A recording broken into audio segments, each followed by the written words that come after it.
Krishna, Hare Krishna, Krishna Krishna, Hare Hare, Hare Rama, Hare Rama, Rama Rama, Hare Hare, Hare Krishna, Hare Krishna.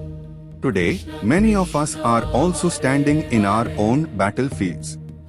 Not with weapons, but with stress, confusion, fear, relationships, and purpose in life. The Gita is not a book of religion alone. It is a manual for life. It teaches us how to make decisions when we are confused, how to stay calm in difficult situations, how to perform our duties without fear, and most importantly, how to understand who we truly are. Let's start from what is science of the soul. Welcome back to The Explainer. So today, we're doing something really fascinating. We're going to extract some profoundly timeless meaning from literally just a single ancient stanza, text 1.4 of the Bhagavad Gita. Now, this absolutely isn't just some dry history lesson, okay? It's actually an incredibly precise look at how the human mind categorizes danger and processes fear in high-stakes environments. We're going to see exactly how threats are assessed when the pressure is absolutely absolute.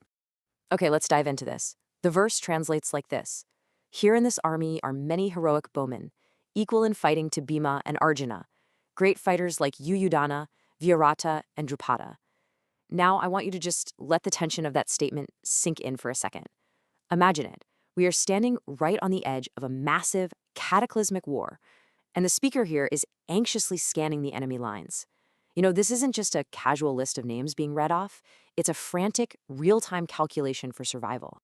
Section 1, Anatomy of the Sanskrit Deconstructing the Threat. We're going to break this verse down from the micro to the macro to understand the literal, physical threat before we explore the psychological subtext.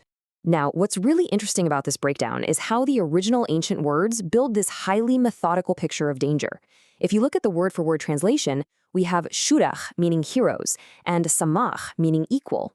So the speaker isn't just seeing a random, chaotic mass of soldiers, right? He is seeing heroic fighters who match a very specific standard of equality in combat.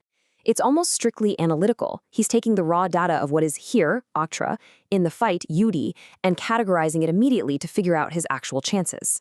Let's zoom in on one of these specific Sanskrit terms for a quick second, mahashwasaha, which translates to mighty bowman. Think about the reality of warfare at this time in history.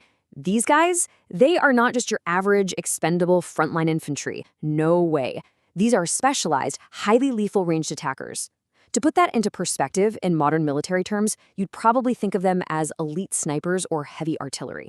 Their mere presence on the field completely changes the tactical landscape, and the speaker recognizes that deadly specialization instantly. And then we have this term, Maharatha, meaning great fighter. Figures like Drupada, one of the named enemies across the field, carry this formidable military title.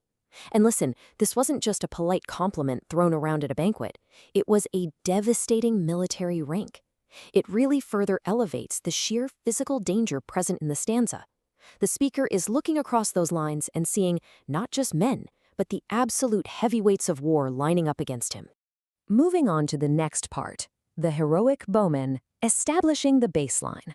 Let's look at how the narrator, Duryodhana, actually processes this intense information in real time. And this brilliantly illustrates how human psychology processes this sudden realization of doom. Over on the known side, we have Duryodhana's established threats. He already knows intimately how devastating the warriors Bhima and Arjuna are. I mean, they're his ultimate known nightmare. So when he looks at the new causes of fear, these men, named Yudana, Virata, and Drupada, he doesn't evaluate them in a vacuum. He uses the terrifying known power of Bhima and Arjuna as a baseline metric to measure his new enemies against. He's essentially saying, well, if Bhima and Arjuna are a level 10 threat, these new warriors, they're also level 10s for sure. Next up, the psychology of fear, a leader's assessment. We're shifting focus entirely to the mental battlefield now to see how leaders evaluate threats when the stakes are quite literally life and death. Let's move to this analysis and see how this builds Duryodhana's fascinating internal psychological checklist. First off, he actually downplays another commander, Thristadyuma, basically reasoning that his own commander's great military power can handle him. It's kind of like a mental scratch-off. But then he identifies Yuyudana, Viryasha, and Drupada as true, genuine causes of fear. And why is that? Because he compares every single one of these formidable opponents to that ultimate benchmark of Bhima and Arjuna. He measures the unknown against his greatest known fear, completely building a hierarchy of terror in his own mind. Finally, stumbling blocks on the path to victory. This is where we get the ultimate takeaway regarding how Duryodhana categorizes these men. So, the crucial point is this specific phrase right here. Great stumbling blocks on the path of victory. You see, to the narrator, these warriors have completely ceased being just flesh and blood men holding bows.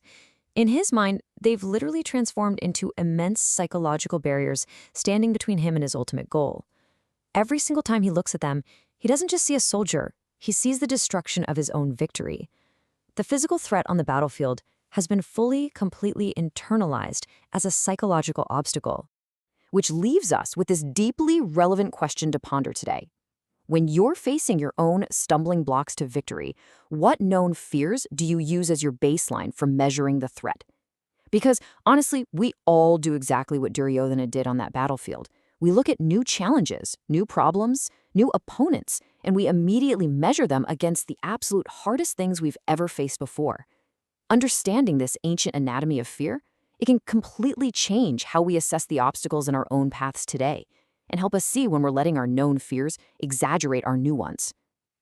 Thanks so much for joining me in this explainer. I hope you found this breakdown as fascinating as I did, and I'll leave you to think on that final question. Hare Krishna